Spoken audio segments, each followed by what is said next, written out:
Well, welcome everybody. We just want to welcome you and thank you all for coming out to the Rebuilding the Bridge. And we want to just say, give yourselves a hand for coming out. This is a great crowd. Great crowd, really is.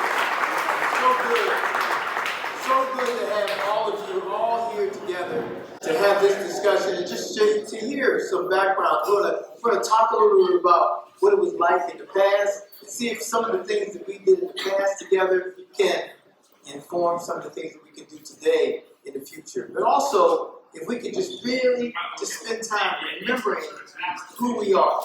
And that's not my name, it's not my ethnic background, it's not where my family is from. It's the fact that I'm a human being. Each and every person here is a human being. And because of that, there's a destiny that makes us all related. So it's a beautiful thing to think about. And I want, as we go through this conversation, one of the questions I was going to ask, I'm just going to ask this real quick right now. Is there anybody in here that remembers a time in human history when human beings haven't been killing each other? Raise your hand. Okay. Well, we need to talk about that. We need to talk about that because we as human beings can do better. We can do better, and for all the different things that we can talk about, but we want to take a few things out of your lives and some people that you know. We have some beautiful folks here. Our guest from the Holocaust Center of Pittsburgh, Emily Loeb, is here.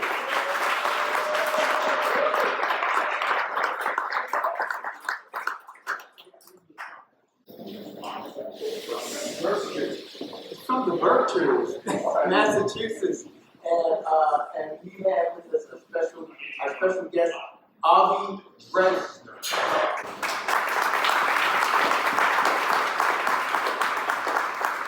I'm going to hand it over to Emily right now. Thank you. And for those of you who haven't had the pleasure before of meeting Reverend Tim Smith, this is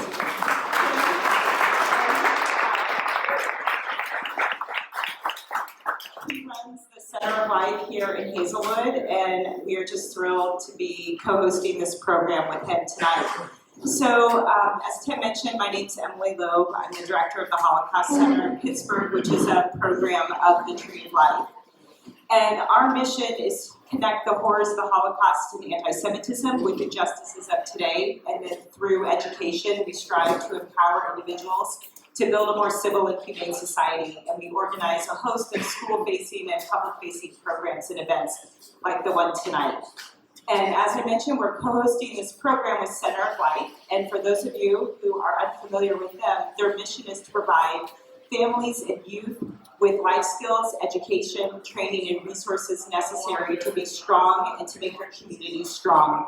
Their vision is to empower and equip families to bring economic revitalization to their communities. And they serve Hazelwood and the surrounding communities with academic out-of-school programs and experiences through music and arts. So I first want to give the students from Center of Life's Jazz and Crump programs a huge round of applause.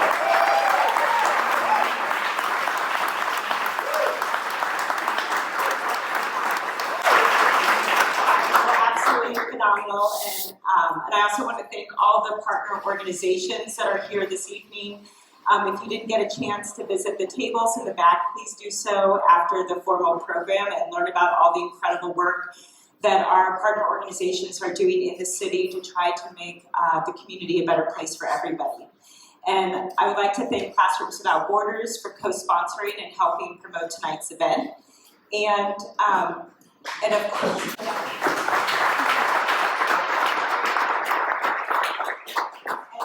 the Holocaust Center team who you met coming in, who helped make all of our programming possible, as well as the staff of the Tree of Life, the Hazelwood Brewhouse, who opened up their doors to us this evening, and of course to Donna and Tim's.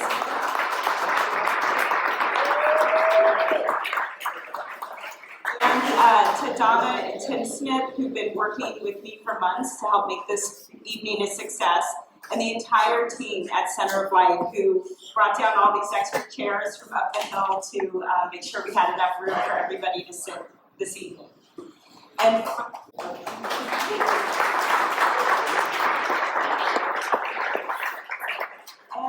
finally, this program is happening due to a grant that Avi Dresner received from the Ford Foundation. So we want to thank them for believing in creating dialogue and space to have this important discussion.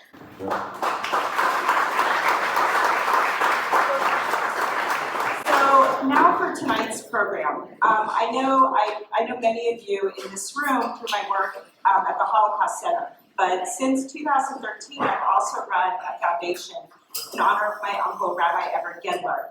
And he was involved in various environmental and social justice causes, including the civil rights movement. In fact, he conducted the last interview that Dr. King gave 10 days before he was assassinated. And through this work, I met and became friends with Avi Dresner because his father, Rabbi Dresner, and my uncle were good friends and were involved in numerous marches and vigils together. And after Avi published an article in the New York Times a few years ago, Max Lerner, who's here this evening, reached out to Avi to see if he'd be interested in coming, which then led to a discussion with Max that the Holocaust Center should bring Avi, and I said, oh, well, I know Avi. So here we are, after many years and many conversations later. And so I was really thrilled when the Center of Life wanted to co-host this program with us, and like many of you here, I'm always really excited to hear Tim speak about important issues. So tonight's program will feature a conversation between Avi and Tim, and it will invite us to reflect on the historic relationship between African American and Jewish communities, particularly during the civil rights movement, and to consider what that legacy asks of us today. So we'll begin by hearing from each of them, and then we'll spend about 30 minutes in conversation, beginning with personal experiences, moving into history, and then focusing on what each of us can do to strengthen our relationships in our own communities. And then we'll open it up for Q&A, where we'll invite you to ask them questions. And then after, we have cookies for everyone to hang out and eat and continue the conversation. So with that, I'm going to turn the microphone over to Avi.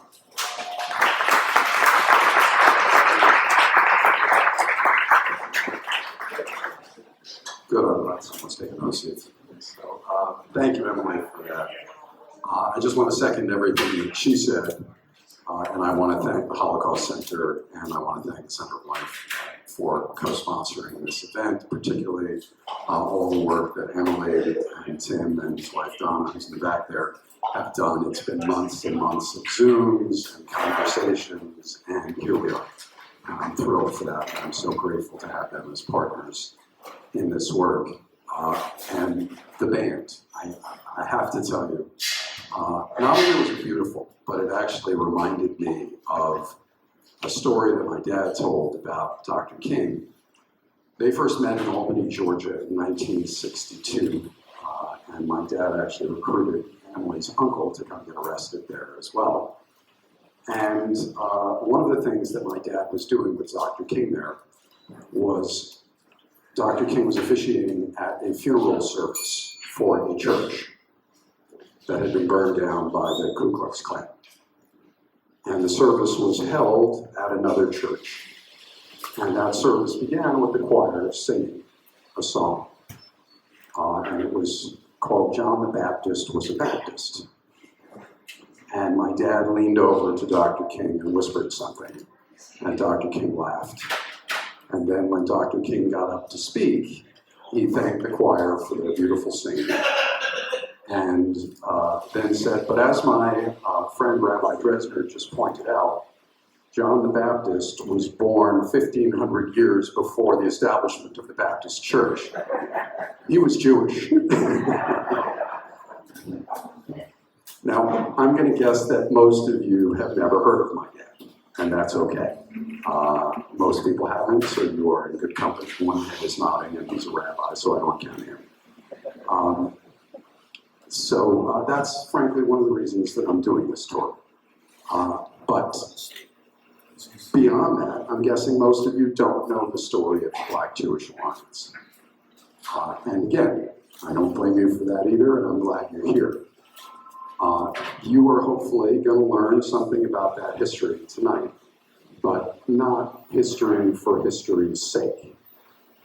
My purpose in doing this tour is to look backward so that we can move forward together.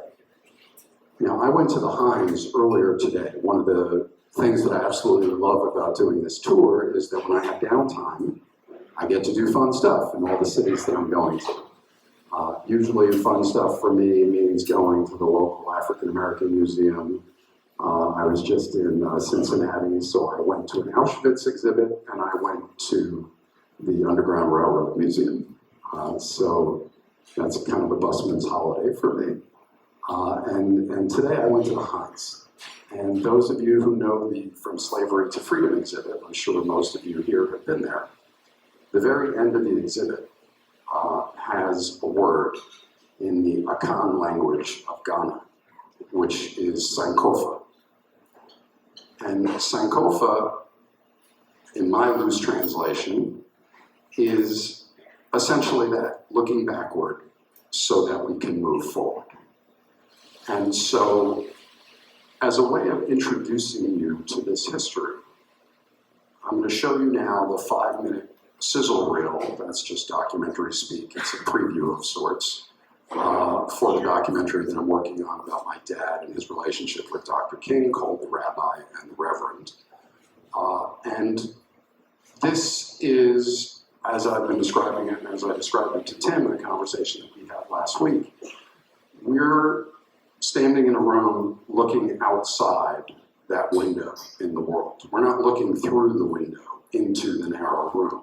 So I'm using this story of my dad and Dr. King as a way of expanding outward to our time, because the truth is that this story of Black-Jewish collaboration, the story of civil rights, is as relevant today as it was in the 1960s. And so, as you'll hear someone in the sizzle reel say, Congresswoman Debbie Wasserman Schultz, she says Rabbi Dresner and Dr. King gave us a blueprint. So what I hope this evening does is give us a blueprint so that we can then do something with it. And I hope you enjoy what you're about to see.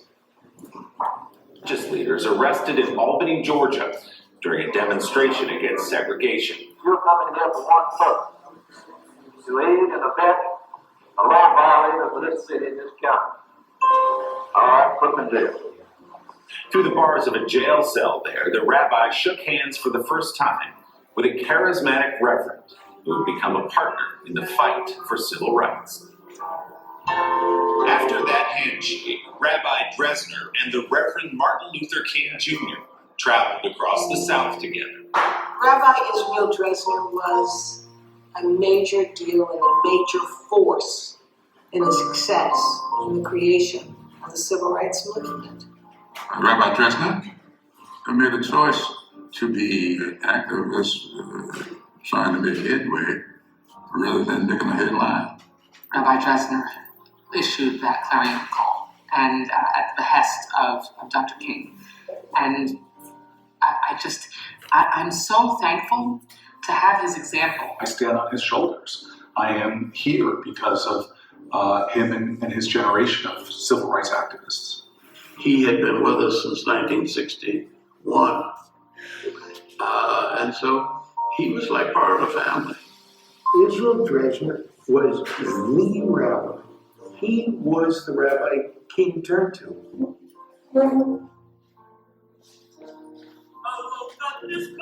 Rabbi Dresner was the only rabbi that was on the board of directors of the Southern Christian Leadership Conference. And he was the most arrested rabbi during the civil rights movement, beginning from when he was a freedom rider. Who was going to jail with Dr. King in the morning? And everybody shouted they were going. In 1961, Dresner and 9 others were arrested as they attempted to integrate a restaurant in Tallahassee, Florida.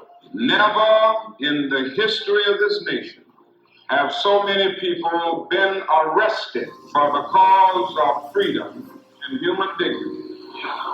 If it were not for these American heroes, this country would be a very different place right now. I got on the bus because as a Jew I was always against prejudice, racism, and hatred.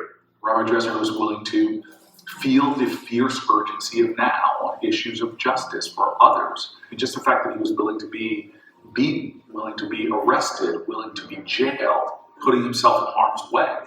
When I got on the bus, I knew there might be violence, but I was prepared to undergo whatever was going to happen. Martin would say, I always like to be around Cy because he's tall.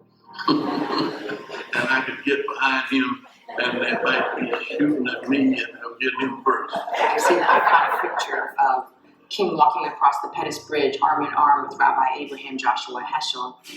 And there is another really profound picture where he asked Rabbi Dresner to offer the prayer at the foot of the bridge. The moment when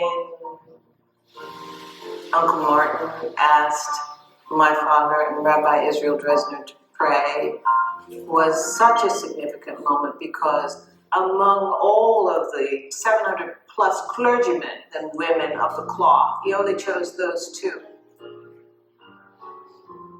We need to be able to use the guidebook that the rabbi and Dr. King really wrote for us. Rabbi Dresner does not cast a shadow, he shines a light.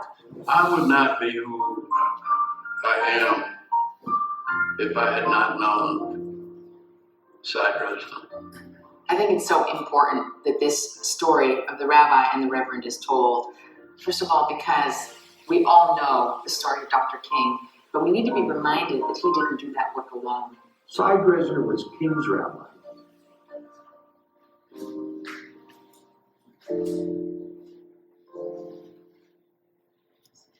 So I'm sure you have questions about what you just saw. I'll be happy to entertain them at the end, but for right now, I want to introduce my partner in all this, Reverend Tim Smith.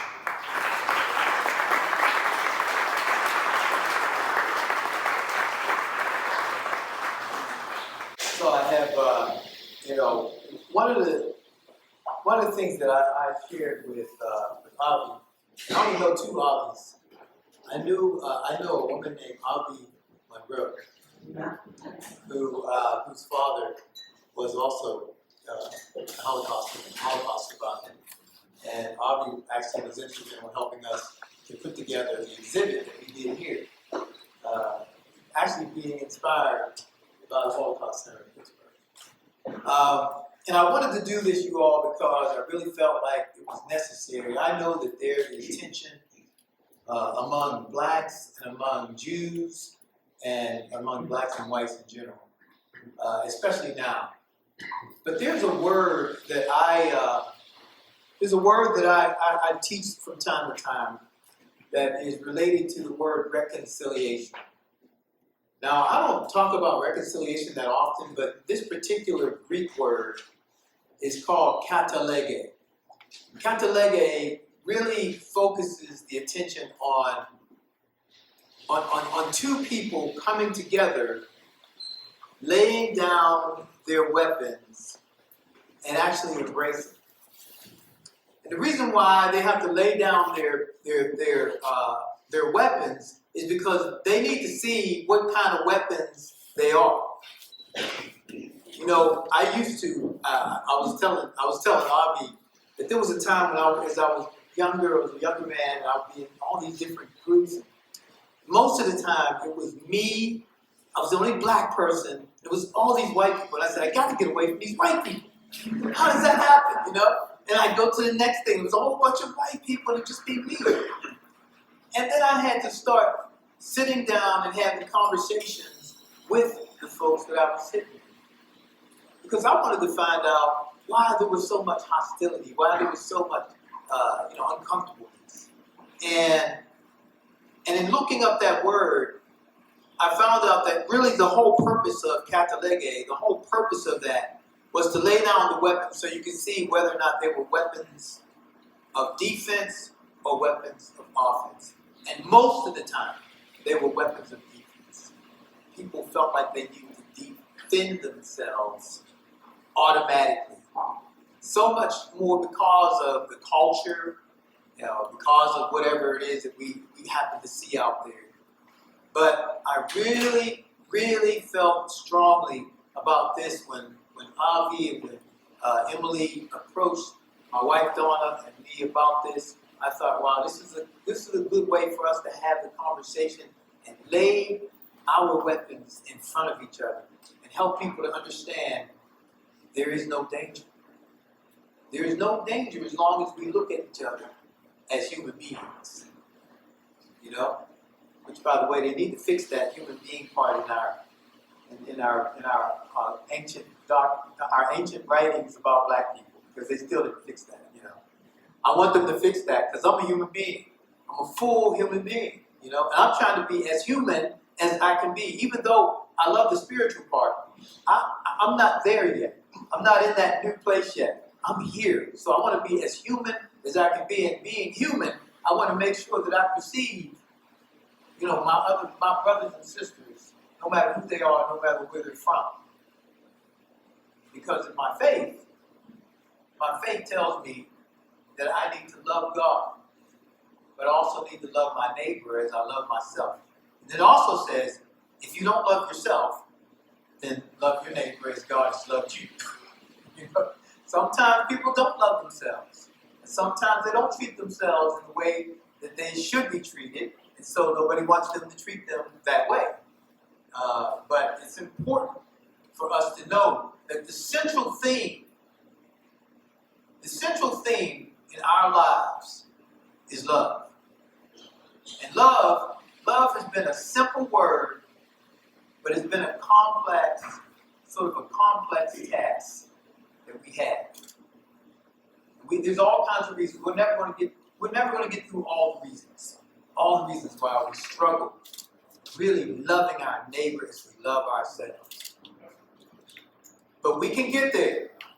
We can get there. And I think it's important for us to want to get there. That's why I asked the question at the very beginning. Is there anybody that remembers a time in human history? Have you read about it? Do you know where the research is? Anywhere where we haven't been killing each other? I can't find it. I've been looking, I've been digging, but I just can't find it. I'm thinking, what is that? What? Why? What? What for? Did we forget that we were human? Or is there something much deeper than that? So I think we need to take the journey. And, I always tell the students, whenever I talk to the students, I always tell them, when we're getting ready to talk about something, I'll say the highest form of communication is respect. And I respect every single person in here. You walked in here, you got my respect. You don't have to earn it. You got it. You got it because you're one of my brothers and sisters. And so I'm looking forward to talking to you also about the journey that I've taken, as well as the journey my father has taken and my grandfather with the Jewish community. And show you how these dots kind of connect. And I never thought I'd be connected with Avi, but because of the relationship that we've had with the Holocaust Center, with the JCC, with the Center for Love and Kindness, we find ourselves in this moment. And I think it's a good moment. So, listening to each other's stories, what resonated with each of you, and where do you see your own experiences connecting? Well, just having heard Tim just now, that whole idea of laying your weapons down as being the root of reconciliation, I know that. I also think that's part of the problem, that we have them in the first place. One of the phrases, my dad never spoke English to me and my sister since we were born, he only spoke Hebrew. And the phrase that, no question, I heard the most from my dad growing up was in Hebrew, alimut, which means nonviolence. That's what he learned in the civil rights movement from Dr. King. I hope that there'll be a time when we turn our swords into plowshares and our spears into pruning hooks. So that really resonated with me from what Tim said. Yeah, I think that, the story, the piece that Avi showed earlier captured my interest right away. Excuse me. Your mic is not. Oh, it's not on? Oh, that's not loud enough. We can get loud. There you go. Martin Luther King was somebody that I looked to, you know. There are several African American leaders from the civil rights movement that I admired and I looked to, and I felt played a major role in my life. And you know, when you look to leaders, you all, you know that you don't agree with everything that they're saying. Because if you do, then you know you're going to see the next leader is going to say something that leader didn't do, or the next leader is going to say. I've always seen that. I've seen that in almost every movement for righteousness, justice, and equity. There would be a group that was doing some great stuff, it would be great, and then another group would criticize it. There would be another group that come up, and then another group would criticize them, on and on and on and on. But it's that desire to really get rid of all the stuff that keeps us from having, you know, healthy relationships with each other, from being what we say we want to be when we're in our comfort zones. But when we get in those places where we're uncomfortable, it's kind of difficult for us to really take the next step. So, you know, I think it's good for us to be reminded. I think it's good for us to pause and reflect on who we are, you know, as people, and then begin to ask ourselves, you know, how do we, as a people, or as people in general, begin to come together to learn more and build genuine relationships, you know, build genuine relationships. And I'll say this, and I'm going to pass it back to Emily. It's easy to come together sometimes in these gatherings and then go home. But if you really want to be intentional about it, you have to find your circles of influence becoming more and more, less and less like you. Less and less like you. And you have to be more willing to listen than to talk. Because that's how we learn. We learn by observing. We learn by listening. You know? We can ask questions, but we learn by listening and observing. So that we don't come up with the wrong, so that our perspectives are not so skewed. You know? So I think it's important for us to think about intentionality. I have some friends in this room right now that have been my friends for quite a long time. They're Jewish. They've been my friends, and we didn't have to make it happen, y'all. We didn't have to force it. When I met Andy Fishhoff, when I met Brooke Fishhoff, it was like that. It was like that. It was just like when people are real, they're not trying to be a different way because you're in the room, and you're not trying to be a different way because they're in the room. When people are real, real things happen. Real things happen. So I'll leave it there. Emily, I'm just going to jump in because you're never going to ask another question. Tim said two things that I really want to pick up on. I mentioned that event in Cincinnati. One of the sponsors of that event was an organization called We're Just Talking. And after the event, he got in touch with me and said, I've changed the name of the organization to Listen First. And that's super important. And the other thing is that Tim and Donna and Emily and I had breakfast this morning. And we talked about no less than half a dozen follow-on events for this evening. I say this everywhere I go, this is not a one-off.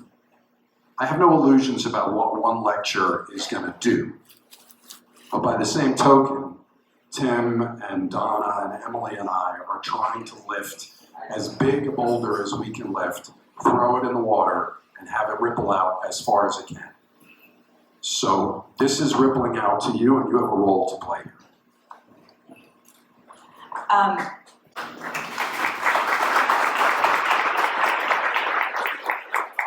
So, Avi, you shared your father's relationship with Dr. King, and Tim, you spoke about your relationships in your own life. And what do those stories teach us about what actually makes cross-community relationships strong?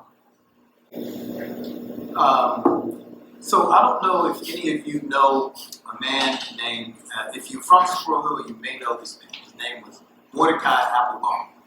Anybody know Mordecai Applebaum? He was a Pittsburgh Symphony Orchestra musician. He was amazing. He was phenomenal. He played all the woodwind instruments. And Mordecai was one of my father's best friends. My father had a church. He was a black preacher, but he had a church in a white neighborhood. And he didn't want to just do the typical church thing. He wanted to really reach out and create a multi-ethnic kind of church, a place where people could come and feel, comfortable and everything. But the community didn't want him there. The community didn't want black people in that community. And so Dad decided, instead of just being in the community and coming to church on Sundays, he was going to go into the university community. And when he went into the universities, that's when he found other friends that would come, like friends from Africa, friends who were Jewish, friends who were Latino, they were from all over the place. And he started bringing them to the church.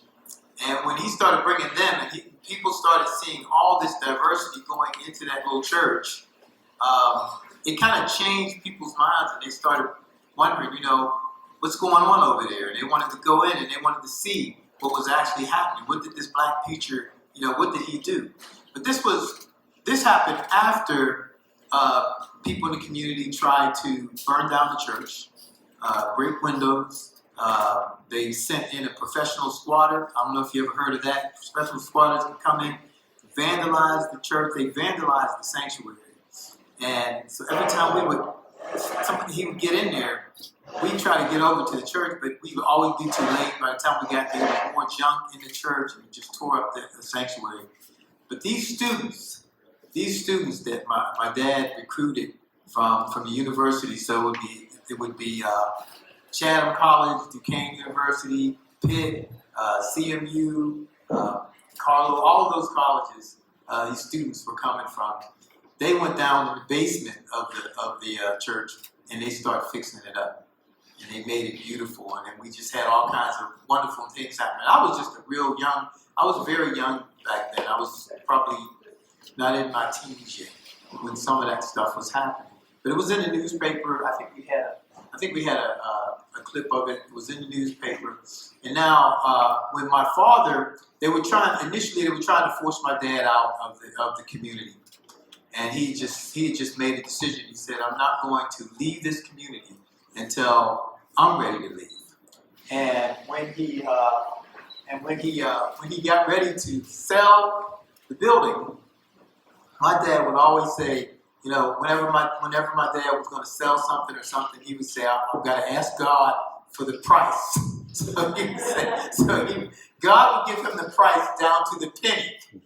And it turns out that a Jewish guy came to my dad, was interested in the building, and he wanted to buy it off him, bought it off of him for cash. And so Dad told him what the price was down to the penny, and he bought that church. So this is the place that was the church. It is called the church condominium, and it's on, if you know Shadyside, it's on College Street. So it's like the back part is on Spar Street, the front part is on College Street, and my wife and I were walking through Shadyside the other day, and we ran into a woman who remembered my dad, which felt really good. And she remembered the church, and she kind of remembered some of us. She didn't remember me, but she remembered some of the people who went to the church, and she was glad to see us. And I was thinking, boy, what a change, what a big change. The community is pretty diverse now, I think. But back then it wasn't that diverse. But it's just it was another thing that my father and Mordecai did together. They did those things together. They helped each other. And Mordecai looked like a rabbi. Yeah, there he is. He looked like a rabbi, but he wasn't. He was a phenomenal musician.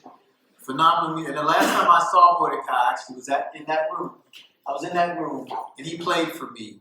And I wanted him to come and play. I don't know, I haven't seen Mordecai in a long time now. But I wanted him to come and play for my students because he was just an amazing musician. But these human connections make a difference, and they are that ripple that kind of spreads out and touches everybody else. Do you want to answer, Avi? I mean, I think I can boil down Tim's beautiful words to two, which is basically what he said: interpersonal relationships. And again, that applies to us here.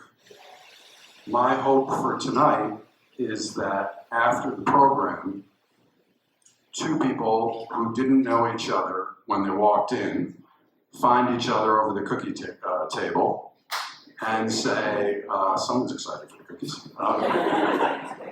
and say, hey, what'd you think of the program? What resonated with you?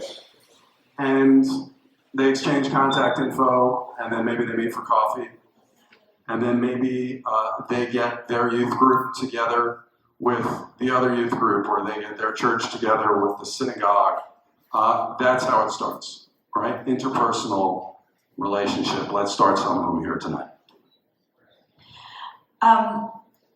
Thank you both for sharing that. So, there's often a narrative that the Black-Jewish relationship was one-sided, and based on both history and your own experiences, what did each community give and receive? Yeah, and this is such an important question.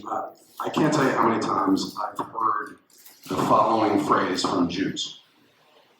We did so much for them, and they've abandoned us post-October 7th. And it got real quiet for good reason. So I just want to say here that this conception that the Black-Jewish Alliance was a patron-client relationship, where Jews were the patrons and African Americans were the clients, is neither fair nor accurate. And it's also dangerous, because it leads to what I began with, right? We did so much for them. We can go into the reasons why the Black-Jewish Alliance isn't what it once was. I'm happy to entertain that during the Q&A. But the bottom line is, for our post-October 7th world, and please listen when I say this, the state of Israel would not exist if it were not for the efforts of Ralph Bunche. By a show of hands, how many of you recognize that name? Whew, you win. Most of the time I do this, most people don't raise their hands. So for those of you who don't know, no shame, Ralph Bunche was the U.S. ambassador to the UN at the time of Israel's War of Independence. He negotiated the end of that war, and he personally lobbied African nations to vote for the creation of the State of Israel. And were it not for his efforts, Israel might never have come into being. It's a name that people don't know today. The famous photo from Selma that everybody knows of King and Heschel arm in arm, you know who's in between them? Ralph Bunche. So if there were no other examples, for the Jews in the room, Diane, that would be enough, right? There are plenty of other examples, and they're not just historical examples, by the way. I can name right now a dozen African Americans, prominent African Americans, who have stood up for Jews, stood up, to speak out against antisemitism. One of them I'm privileged to know and work with, Van Jones. Dr. Henry Louis Gates. If you saw his series, Black and Jewish America, my dad's in the series, I'm in the series. He's incredibly outspoken. You saw Cory Booker here in the sizzle reel, unbelievably outspoken. He was in Israel on October 7th. I could go on and on and on. So this idea that this has not been a mutual relationship, please don't buy into that. Yeah, it's really important. I think what Avi just brought up is really important, that we don't allow the media, social media, or any other kind of media to really dictate to us what is going on. I think we have been things have been miscommunicated to us for many, many, many, many years. And, I found that, there are so many things about, I'm just going to say this real quick because I feel like we talked a little bit about this. But when there were times when I was growing up, I ran into people who would say to me, go back to Africa. And I would say, well, I've never been to Africa, but I would like to go and see, because I know I'll see people who are my color. But my parents were pretty good about telling us a little bit about our, background. So I said, I'm probably going to have to stop through Germany because my grandmother was German. And then my grandfather had an Italian last name, so somewhere along the line, Italian was in there. Then we had Irish, and we had English, and we had Native American, and we had African American. So I said, where should I go first? What should I choose? Because, in this country, they want you to choose. They want you to choose. You got to choose something. But it's like, well, I think I might be an African American born out of slavery. I mean, that might be where I'm kind of coming from, even though my lineage probably goes back further than that. But I just don't have this other country to go to. And so, when you think about this country being the country that I forget the actual writing on the Statue of Liberty. Does anybody know what that says? I know it welcomes everybody. Bring them all over. Just bring them all over. Did we really mean that? I think that it's nice to have aspirational statements that encourage us to do something that we've never done before, to do something that's outside of our comfort zone, But that particular statement says, do something that will bring peace, that will make a better country, where everybody is included, And so those kinds of things, I've got so many experiences, you all. I don't have a friend, and I think I told Emily and Avi this. I don't have one friend from my days when I was growing up that hasn't been arrested. For one reason or another, I don't have one friend, not one. I was arrested. I was in jail. People look at me like, "You were in jail?" Yeah, I was in jail, man. I didn't wear the stripes, but I was in jail, and I was speeding. I was coming back from. I used to work for Hertz, you guys. I was a deadheader, and I was coming back from picking up a car from Toledo, Ohio. And I was driving up the highway, and I was trying to get back so I could get another run, because every time you delivered a car, picked up a car, you get more money. So I'm doing over 100 miles an hour, and I got stopped. And a friend of mine got stopped too. So the police officers came up to us and they said, "You know why we stopped you?" We said, "Yeah, we know. We didn't even argue with it." And they said, "Okay, well, your fine is going to be $50. Just give us $50 and we'll let you go." We were like, we didn't know a whole lot about the law back then. We was young, really young. And we were like, there's something wrong with this. They're supposed to give us a ticket. They're not supposed to ask us for $50. They're like, you give us the $50 and you can go. If you don't give us the $50, we got to put you in jail. Well, they put us in jail because all we had was $15.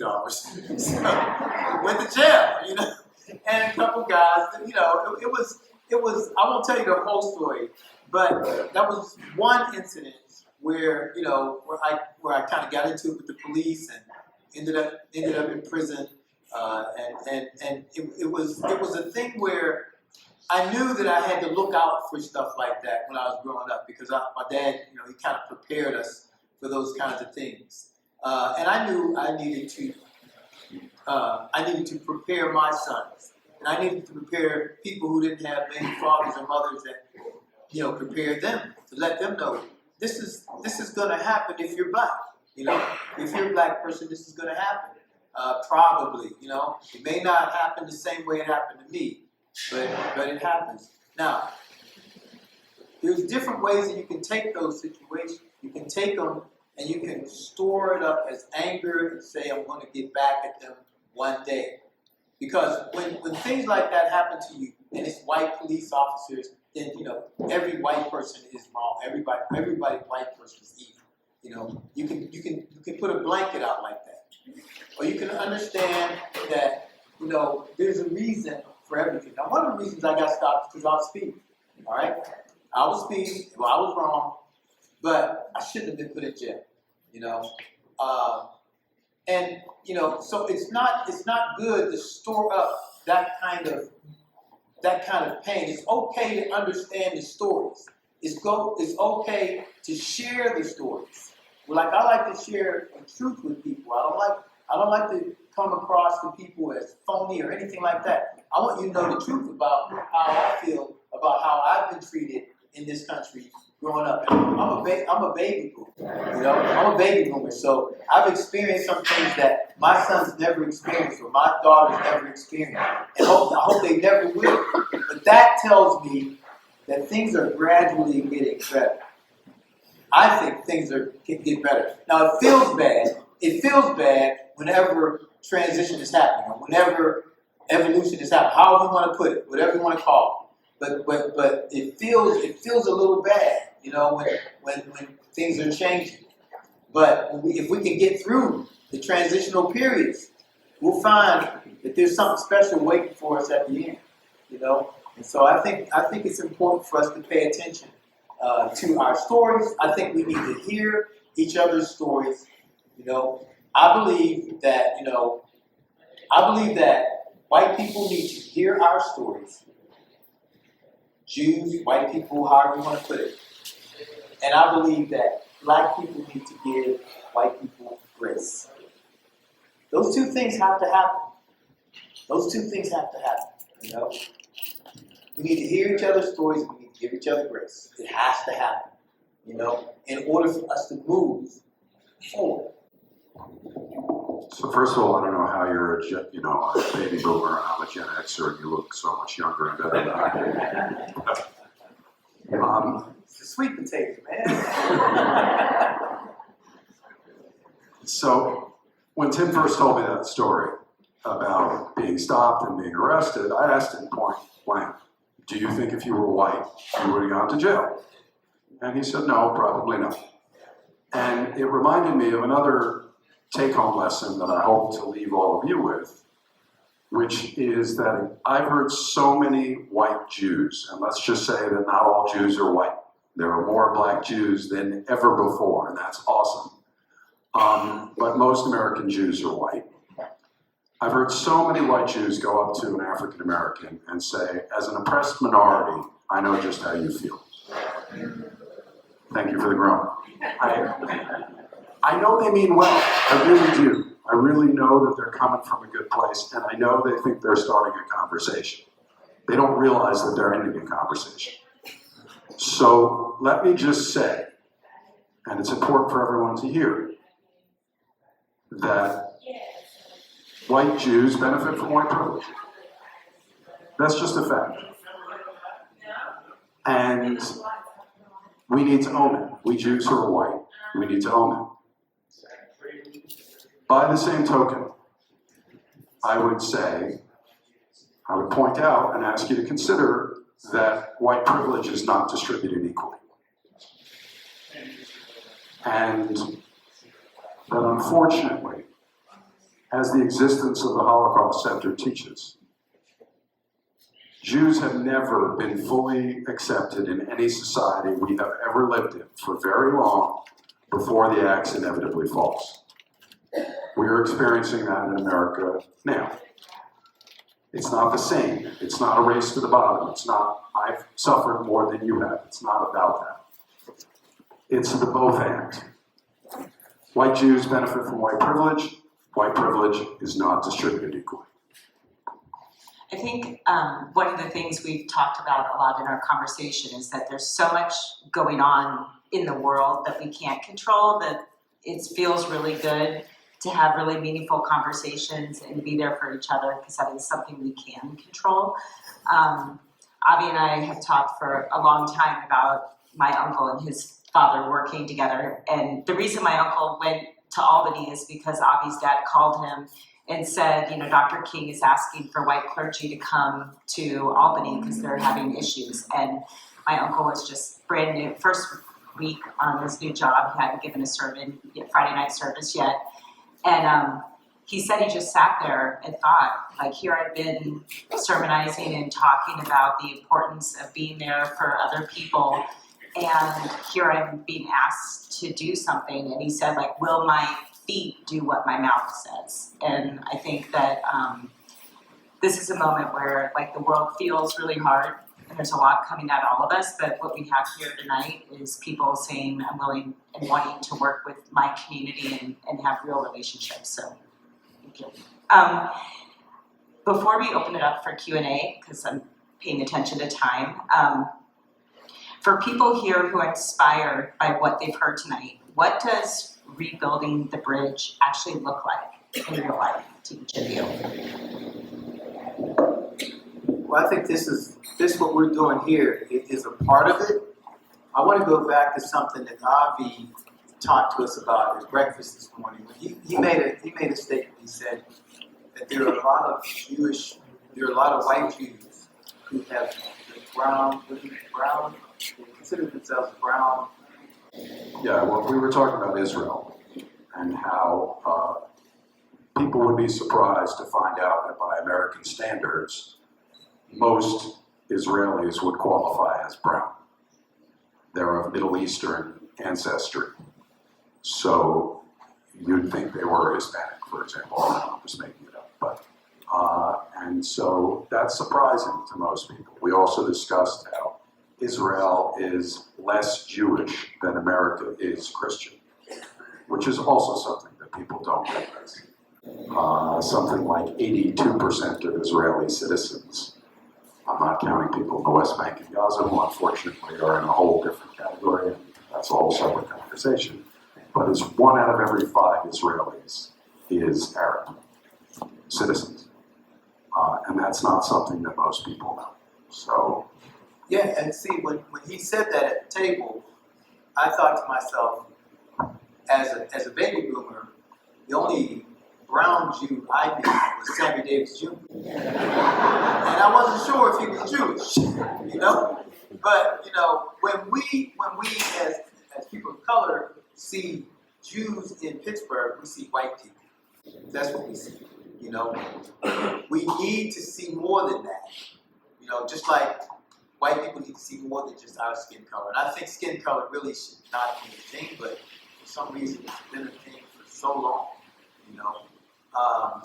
But I do think that going further into deeper relationships and really understanding how other people are living their lives, because the last thing we want to do is get into a discussion where it's a competition on who is the most persecuted people, among the Jews and among blacks. Who wants to do that? I mean, how many, countless of us have been killed. And if they could speak, they would say, what are you talking about? What's the point? What is your point? They probably want us to talk about something else. And so I think that where we are now in human history, we have this opportunity to raise the conversation by talking about the things that we couldn't talk about some years ago, by bringing out those subjects, that we couldn't talk about. And I tell people, I was telling the folks at our church the other day, I said, look, I'm a believer in Christ. I'm a believer in Jesus Christ. I'm sold out, okay? But I don't believe I have to convince you to do that. But I can always explain why I do. I can explain it to you. I don't have to convince you to be a Christian. And a lot of times I label myself as a follower of Christ. Because the term Christian was given to us by those in Antioch. So the term Christian is an Antiochian word that was named, that people were named for because they followed Christ, because they mimicked Christ. Okay? So there's nothing wrong with it. Nothing wrong with the term. Great. So call yourself a Christian, whatever you want to call yourself. But I'm saying that it's really important. It's really important for us to make sure that we can go beyond these titles. The reason why I reject titles so much is because I've had so many. Remember, I was Negro, I was Black, I was Afro-American, I was African-American, on and on. There's all these names you keep getting. I was wondering, why are we getting all these names? Who has the right to give us all these names? So I'm going to tell you what I did, y'all. When I used to fill out applications for a job, I only had one choice because they didn't have other things on there. So it was Black. So I would put Black. I would put one of the things that was in my identity. So I know my grandfather was Italian, so I put Italian. and I would get an interview, and the interview would go pretty good. But I could tell when I walked in the room that there was a problem. And then I get that boilerplate letter, thank you for coming.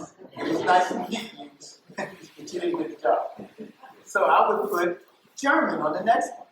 Or I'd put Native American on the next one. I just did that. I never got the job, y'all. It's a stupid thing to do. I never got it. If you want a job, don't do that. But I did it because I was angry. I did it because I was like, why? Why is this color thing? Why is it such a big deal? I'm not black like this thing right here. I'm more than black. I'm more than black. And I understand the meaning of black when it comes to the movement. But at some point when I was younger, I just got tired of it. And I went through this whole thing where I couldn't get a job. And it was my fault. Not totally. Well, in terms of, this tour is called Black-Jewish Reconciliation, Rebuilding the Bridge. So how do we do that, right? So we alluded to it earlier. As with any human endeavor, it starts on an interpersonal level. Movements are built of individuals. Dr. King, without a movement, would have gotten nowhere. And the foot soldiers in the movement, without Dr. King, wouldn't have gotten anywhere either. And so it takes both. We're the ones up here. We're the ones with the microphones. But you all have your own platforms and your own microphones in your own lives.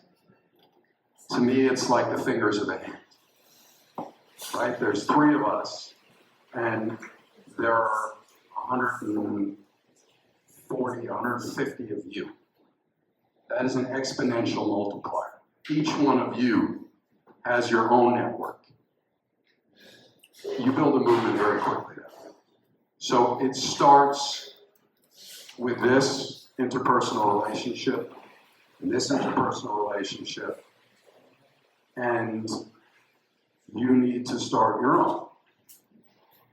And that's how you build a movement. You want to know what you can do concretely? There are a million things you could do. I mentioned Van Jones earlier. I'm working with his group. They do something called Exodus over dinner. Small group dinners in people's homes, 6 to 10 people, African Americans and Jews. They pay for it. They provide the questions and the program. It's super easy to do. We all had a Zoom with Van's team about a month ago about how to bring those dinners here to Pittsburgh. So that is one concrete thing that you can get involved with. Educate yourselves. I'm sure a lot of what you heard tonight was new to you for some of you. Watch that Henry Louis Gates series. It's amazing. Have your synagogue and your church co-sponsor a series to watch each one of the 4 episodes together and have a discussion afterwards over a meal. This event that I did in Cincinnati, the meal before the event for 20 of us was prepared by the executive director of the JCRC, the Jewish Community Relations Council in Dayton, who's also a chef. He prepared the meal from Michael Twitty's cookbook, or memoir come recipes, I guess. It's not really a cookbook. Michael Twitty is an African-American Jew and a chef. And food is always a good get-together. I keep mentioning the cookie table because I'm told that's a big thing here. So, right, getting together over food. This does not have to be like PhD, dissertation, defense, Black-Jewish relations. Just break bread together. Start there. See where it takes you.